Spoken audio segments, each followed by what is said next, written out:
ISL জটিলতা বা জট কি কাটতে চলেছে, অন্তত এমন একটা ইঙ্গিত কিন্তু পাওয়া যাচ্ছে। আজকেই সুপ্রিম কোর্টে এটা নিয়ে ভার্ডিক্ট দেওয়ার কথা ছিল, তবে ভার্ডিক্ট কিছু দেওয়া হয়নি সুপ্রিম কোর্টের পক্ষ থেকে।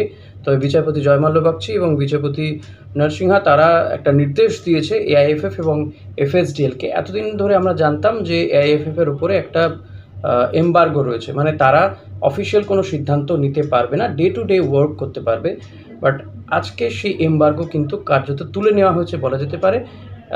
এফএসডিএল এবং এআইএফএফকে নির্দেশ দেওয়া হয়েছে তারা যাতে অতি সত্বর বৈঠকে বসে এই যে এমআরএ বা মাস্টার্স অফ এগ্রিমেন্ট যেটা রয়েছে সেটা নিয়ে আলোচনা করতে পারে এবং এই জটিলতা অতি দ্রুত তারা যেন কাটিয়ে নিতে পারে। 28শে অগস্ট পরবর্তী শুনানির দিন ধার্য করা হয়েছে, ইন বিটুইন যেন এই বিষয়টি মিটে যেতে পারে। কারণ আইনজীবীরা এআইএফএফ বা এফএসডিএল এর পক্ষ থেকে, তারা বিশেষ করে এএফএফ এর পক্ষ থেকেও আইনজীবীরা, 11টি ক্লাবের পক্ষ থেকে আইনজীবীরা ছিলেন, তারা বলেছেন যে এই ফিফা ট্রান্সফার উইন্ডো আর বেশি দিন বাকি নেই, এই মাসেই শেষ হয়ে যাবে। ফলত যে সমস্ত টিম এখনও বিদেশি রিক্রুট করেনি তারা বিদেশি বা প্লেয়ারদের রিক্রুট করতে চাইবে।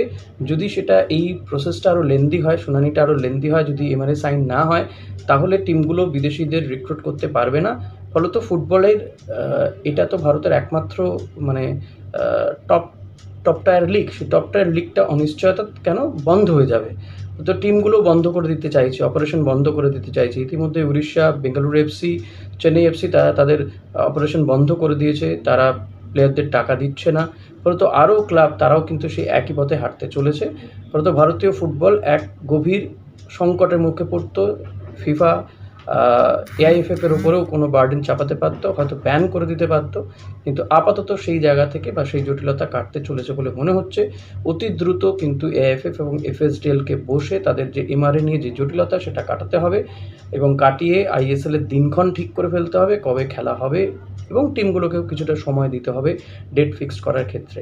তবে যেটা আগে শোনা গিয়েছিল যে এআইএফএফ এবং এফএসডিএল মোটামুটি তারা সব ঠিকই করে ফেলেছে, ঠিক করাই আছে, শুধু একটা অফিসিয়াল অ্যানাউন্সমেন্ট এবং এই পেপারটা সাইনের বিষয় রয়েছে, যেহেতু সাইন করার ক্ষেত্রে বাধা ছিল, তো সেটা তারা অতি দ্রুত হয়তো মিটিয়ে নিতে পারবে। তো অতি সত্বর হয়তো আমরা জানতে পারবো যে আইএসএল ঠিক কবে নাগাদ হতে চলেছে এবং শিডিউলও ধীরে ধীরে চলে আসতে পারে। ফলত এটা কিন্তু আশার কথা বলাই যেতে পারে যে শেষমেশ আইএসএল হবেই। আমি আপনাদের অনেক দিন আগেই বলেছি যে আইএসএল কিছু করে হলেও হবে, কিন্তু হবে। তো আইএসএল হওয়ার দিকে যাচ্ছে। এখন দেখা যাক যে এআইএফএফ এবং এফএসডিএল কত দ্রুত তারা নিজেদের মধ্যে বসে এই জটিলতা বা এই জট কাটিয়ে উঠতে পারে এবং আইএসএল এর দিনক্ষণ আমরা জানতে পারি। তবে এটা ভারতীয় ফুটবলের জন্য